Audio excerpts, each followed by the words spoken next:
Padre Paulo. Padre Paulo, chegou aqui já uma pergunta, já vou aí passar para o senhor, porque eu sei que já vai estar dentro desse contexto todo, né?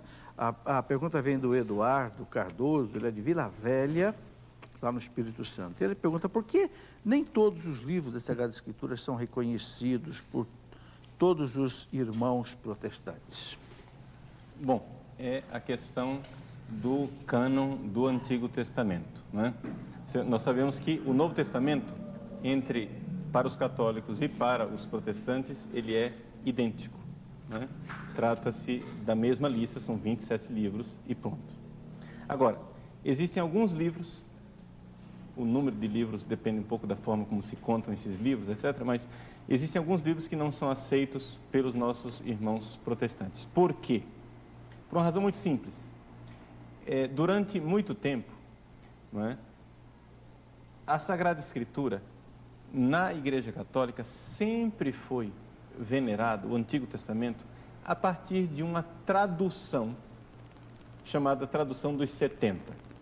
Uma tradução do hebraico para o grego.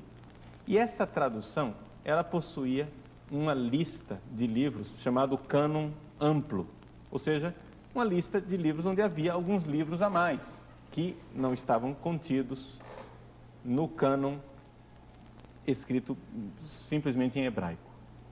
Porque na época de Jesus, isso é importante que você saiba, na época de Jesus, a lista de livros do Antigo Testamento ainda não estava completamente concluída, não havia um acordo. Os judeus, os próprios judeus, não sabiam quantos livros estavam na chamada Tanakh. Eles chamam o Antigo Testamento de Tanakh, né?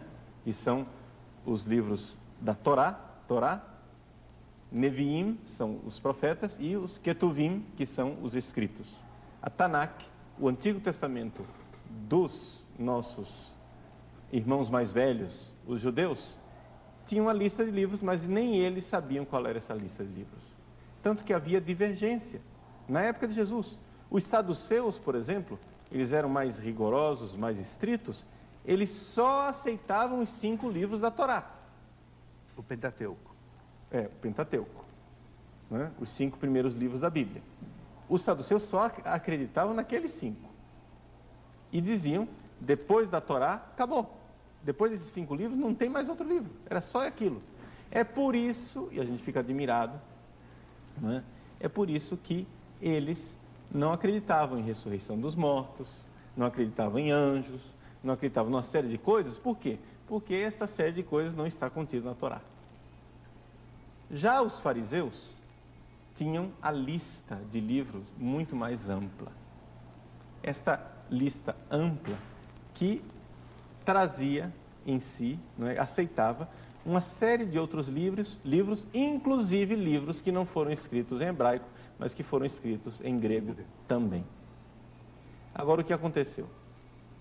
Aconteceu o seguinte, que depois de Jesus ter morrido, ressuscitado, subido ao céu, depois que a igreja já existia, um grupo de judeus se reuniu numa cidade chamada Jâmnia, e no ano 100 depois de Cristo, então vejam bem, no ano 100 depois de Cristo, a igreja já existia, resolveram excluir livros do Antigo Testamento. Então o que aconteceu?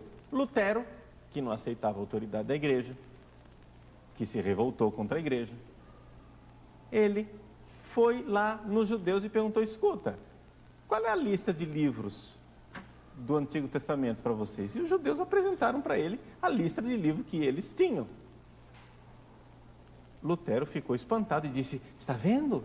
A Igreja Católica acrescentou, a Igreja Católica não, o Papa, né? Os bispos, o concílio acrescentou livros na Bíblia. Isso é um disparate, isso não existe. Então vejam só, esta opinião de Lutero, para Lutero, né, a gente pode até dar uma desculpazinha para ele por causa da ignorância, porque ele não sabia da história, né? Mas hoje, que os nossos irmãos evangélicos protestantes sabem perfeitamente da história, sabem como é que aqueles livros foram excluídos. Será que sabem? Mas se não sabem... Tem muito católico que não sabe.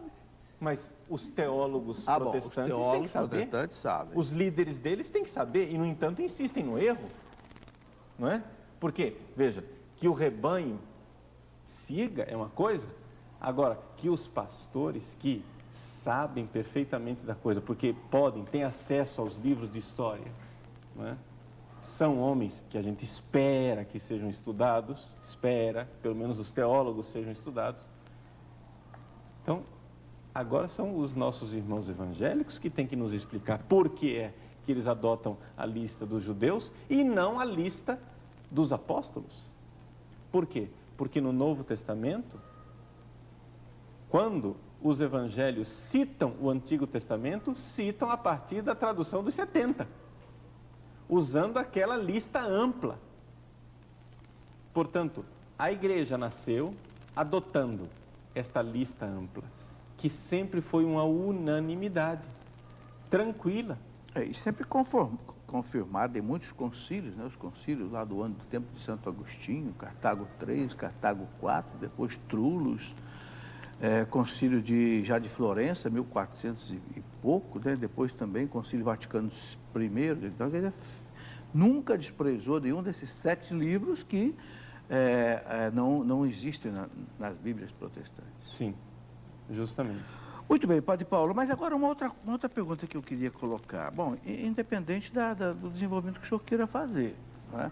Assim, o que achar mais importante para essa visão. Não, vamos assim, conversando, porque a conversa está boa. Mas eu queria colocar o seguinte, não é fácil interpretar a Sagrada Escritura. Tanto é que São Pedro aqui, né, na segunda carta de São Pedro, capítulo 3, versículo 16, quando São Pedro fala de São Paulo, ele diz assim, Paulo escreveu coisas difíceis da gente entender, né?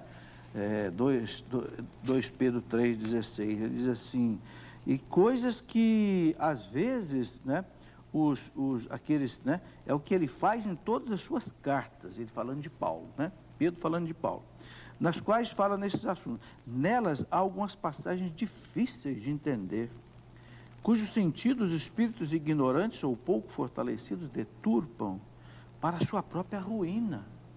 Quer dizer, Pedro está dizendo que se a pessoa interpretar a Bíblia errada, está interpretando para a própria perdição, para a própria ruína. Como o fazem também com as demais escrituras. Então eu fico pensando, Padre Paulo, meu Deus, se São Pedro, que conhecia São Paulo, falava o hebraico, tinha dificuldade para entender a Bíblia no original, no hebraico, e nós agora, como é que fica? Bom, veja, professor, eu sempre costumo fazer uma citação que está contida no nosso catecismo, uma citação escandalosa para muitos, né, de Santo Agostinho. Sei. Santo Agostinho diz assim, eu não creria nos evangelhos se a isto não me mandasse a Santa Igreja Católica. Sem dúvida. Então, a primeira coisa, professor, é crer, não é crer na Bíblia. A primeira coisa é crer na Igreja. A gente precisa crer na Igreja. Existe uma palestra no meu site, já que o senhor citou o meu site no início do programa, os nossos telespectadores podem acessar essa palestra no meu site. Chama-se Não Há Bíblia Sem Igreja. Está lá no site? Está lá no site. www.Padre Paulo Ricardo, é padre por extenso, P-A-D-R-E, padrepauloricardo.org. Não é? Não tem BR. Como é que é o nome da palestra? Não há Bíblia sem igreja. Por quê? Explica para nós. Por que não há Bíblia sem igreja? Porque nós cremos, em primeiro lugar, na pregação da igreja. Nós cremos na fé dos apóstolos. E uma vez que nós somos católicos e que cremos na fé dos apóstolos, é aí que a gente vai até a Sagrada Escritura e entende. Eu tenho um professor meu, lá da Gregoriana, um jesuíta chamado Karl Becker. Ele um dia, eu naquela época, sabe, mais jovem é sempre um pouquinho revolucionário, né? Sempre gosta um pouco a gente é sempre contestatário. E o Karl Becker era assessor da doutrina da fé, muito amigo do cardeal Ratzinger. Um dia ele nos fez levantar da cadeira assim de susto, quando pronunciou a seguinte frase: a Bíblia foi escrita por católicos e para os católicos. Nós, com o espírito de ecumenismo, dizemos, mas como é possível? A Bíblia é de todos. Mas, se você pensar bem, ele tem razão. Ele tem razão. Você primeiro está na igreja, depois você tem a Bíblia. A ilusão protestante é que é o problema.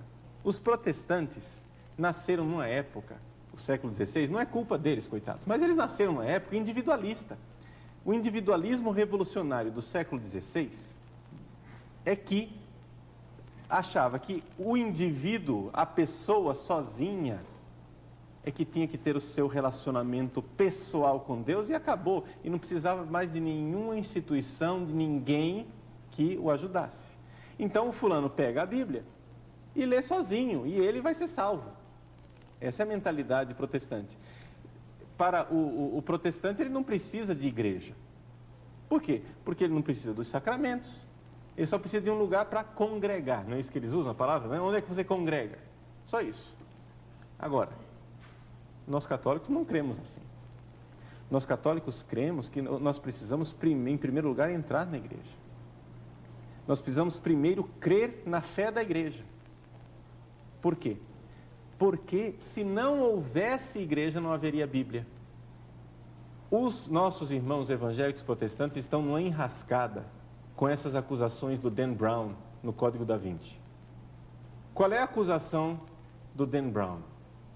O Dan Brown diz assim: vejam, a Igreja Católica excluiu vários evangelhos, mandou queimar evangelhos apócrifos e escolheu uma lista de 4 evangelhos. Mas quem foi que disse que esses evangelhos são os verdadeiros evangelhos?